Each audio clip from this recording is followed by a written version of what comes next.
Hi, my name is Marissa Schaefer, and I am doing my childhood job interview right now. I don't have anyone ask me the questions, so I'm just going to ask them to myself and read you my answers. I'm going to say them, not just read them out loud, not read them off the computer. Okay, so welcome to the early childhood job interview. Please start out by telling me about your experience working with young children. My name is Marissa Schaefer. I have been working with young children since I was a young girl. I've watched 3 younger siblings my younger years growing up, and then I started my externship when I started college at Rasmussen.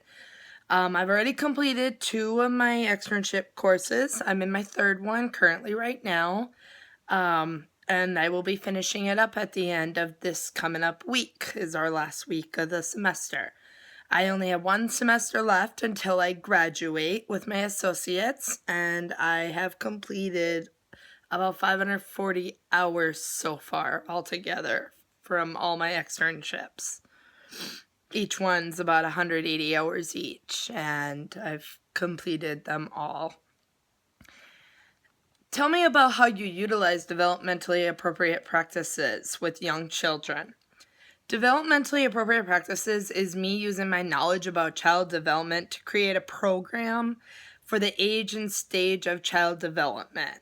So, I do understand it's very unique. Each child's very unique and special in their own way, and promote learning activities, and we provide a learning environment for children.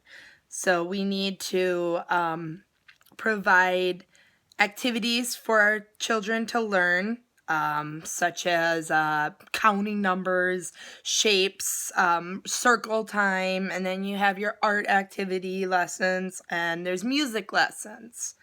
I respect the culture which the children live in, and I allow time for children to select activities from the experiences and from my past experiences, and I've performed small group and large group activities as well.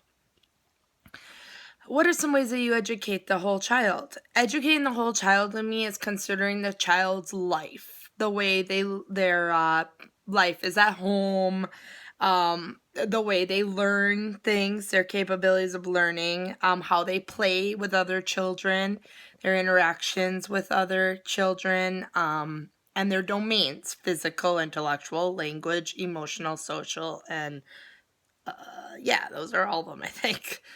And those are all important to put into consideration when you think about the whole child and the families of the child, the parents.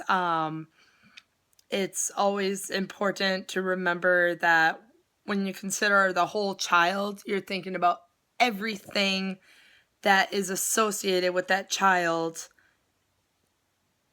So you think about everything that's associated with the child and how to educate them, and what we need to do to improve any kind of learning for them, learning experience, and putting into their cultures and diversities.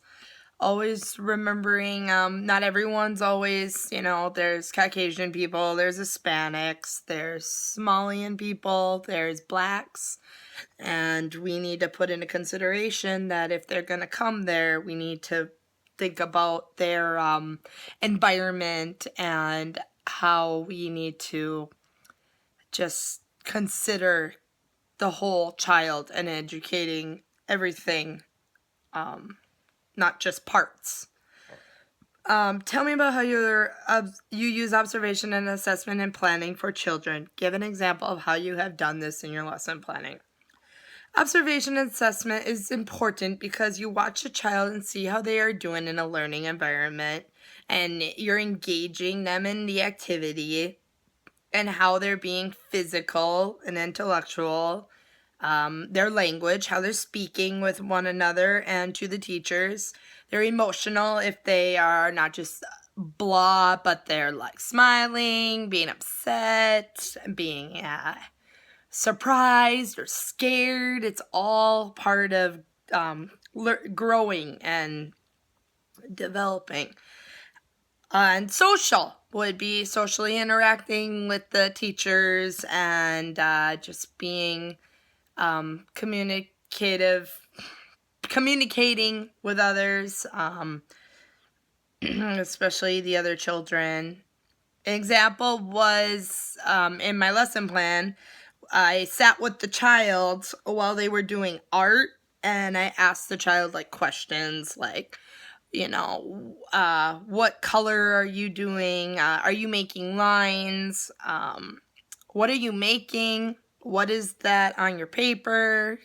Just asking simple, repetitive questions and waiting for answers. I watch their movements on the papers, watch if they're holding the pencil right, if they needed help, point things out to them on there when they were done. I'd be like, see, there's the nose, you did that, or there's the eyes, and I would also help the child if it was needed.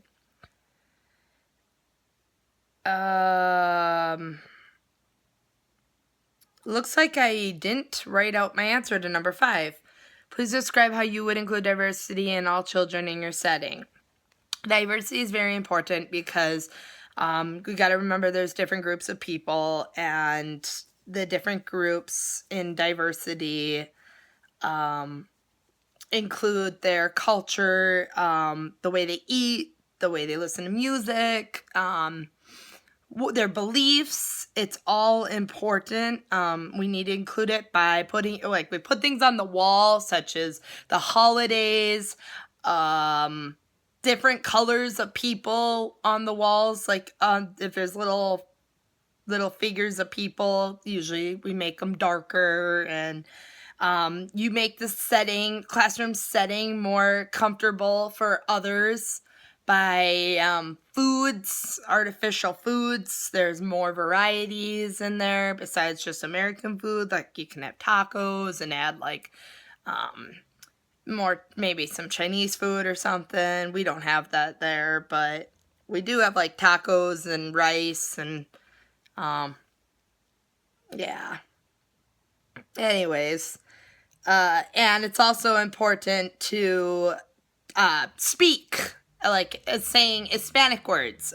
We were saying our colors in Spanish, like blue is azul and purple is morado, and yeah. And then the kids are learning their they do their letters. And they're learning, I know in different places, they learn how to write them and how to say them. Because, in Spanish it's a, be, se. Anyways. Please tell me about the importance of family, community, and relation-based care and an example of how you have done this in your work. The importance of family community is a big part of early childhood because they help make it possible participating in activities and extracurriculars. We meet new people. They make possibilities for us, such as keeping the company running by providing donations and helping hands for the community or for the center or wherever, schools, anything. An example I had was a community helpers contributed toys like balls for the gym and hula hoops and toys upstairs in the classrooms. Those toys are not just from being bought because that would be a ton of money going into that stuff. And yeah. How do you think the whole environment is a factor in a child's education? The whole environment is a huge factor in child's education because the center needs to be in a safe, secure environment, I feel. People need to be friendly there. Children need to abide by the rules. Teachers have to be educated and teach appropriate learning lessons.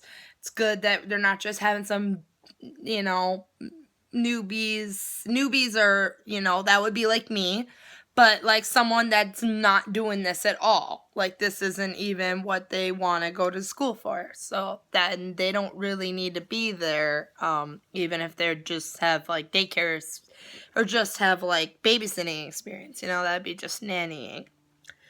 There are children. I said that.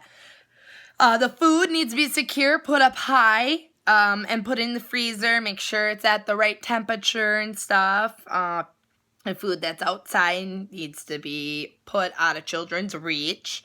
Art supplies too, like paint, it needs to be up high so the kids can't get into it, like paintbrushes and all that, or they'll choke on small pieces like little beads and all that. There are children with allergies we need to put into consideration, like such as different milk. There's silk milk, and then you got your regular milk. I know some children at our center had to have silk or that almond milk. Or peanuts. Another big one is we do not have peanut butter at the center because there are kids that are allergic to peanuts. So there's no peanut butter allowed. So they just have bread and jelly usually. Describe how guidance and interactions are used in early childhood. Guidance is important because we need to lead the children and have a proper system and daily routine. And having a daily routine. We go about things. Interactions are very important by using their emotional skills and speaking to people. Interactions help us understand parents too, and we react positively and not have an uproar or freak out at the parents. We need to keep a positive attitude towards the adults and towards the children. We can't be losing our tempers or anything with them. So interactions and, just interacting and speaking to the kids and stuff, that's important. You can't just ignore them because they don't understand what's going on. Please describe how you utilize licensing policies, standards, or procedures in your settings. Well, licensing procedures is very important along with policies and standards. We do get our thorough inspections done of the center. We also need to follow the Department of Human Health Services, like their statute laws. It's very important that we follow NAUIC. That is the biggest thing when it comes to early childhood education. Policies need to be at the center because there's structure then and rules, and so things aren't so chaotic. There needs to be a schedule and daily routine and standards about making sure the children and teachers are agreeing with the company policy. Tell me some ways that you use professionalism as an early childhood professional. Professionalism is a continuous learning and supporting activities that prepares individuals for work with young children and families.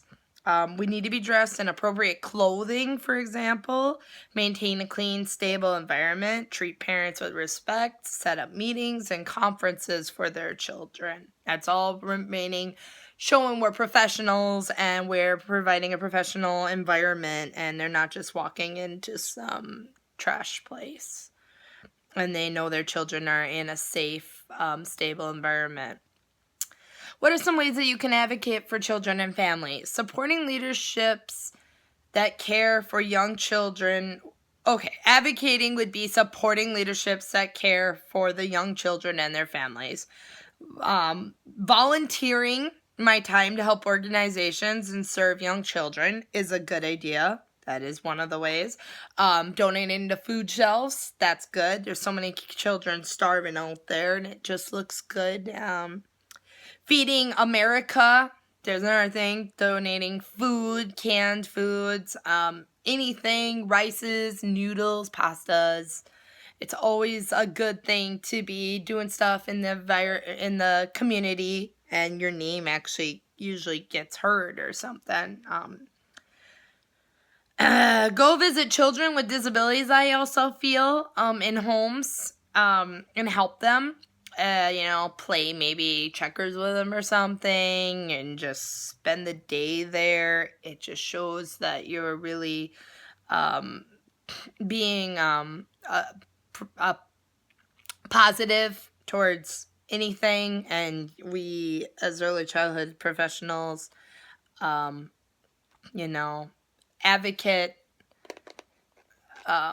We want to advocate our children and families and show them what we can all do in a community to show that we do more than just teach. We go above and beyond teaching, and we go places. Contribute in Toys for Tots. That's always at fast food places or at stores. That's always a good idea. And donate for children who have cancer. I feel that's another good way to support children and families. Finally, do you have anything else that you want to share that would help us make a decision to hire you? And yes, I have one last thing to end my interview. I feel I would make a good contribution to your company because my love for children. I've always loved children, and after I had my own daughter, that really proved how much I really wanted to spend my life with children as a career. I want to be a role model in children's eyes because of my daughter, and I want to be looked up to, and I want children to be proud of me. I want to make a difference in the world and help children learn. And I'm noticing that in my externships, how much I really enjoy this and how I'm willing to go above and beyond and get certified for anything I need to become an early childhood professional. And I also have considered embracing becoming a kindergarten teacher someday. And I might have to go back to school for that, but for now, I like what I'm doing with working at centers and stuff, and I hope that you will hire me because this is my life, and I have always loved children, and someday I hope to become as great of a person as you are. Thank you.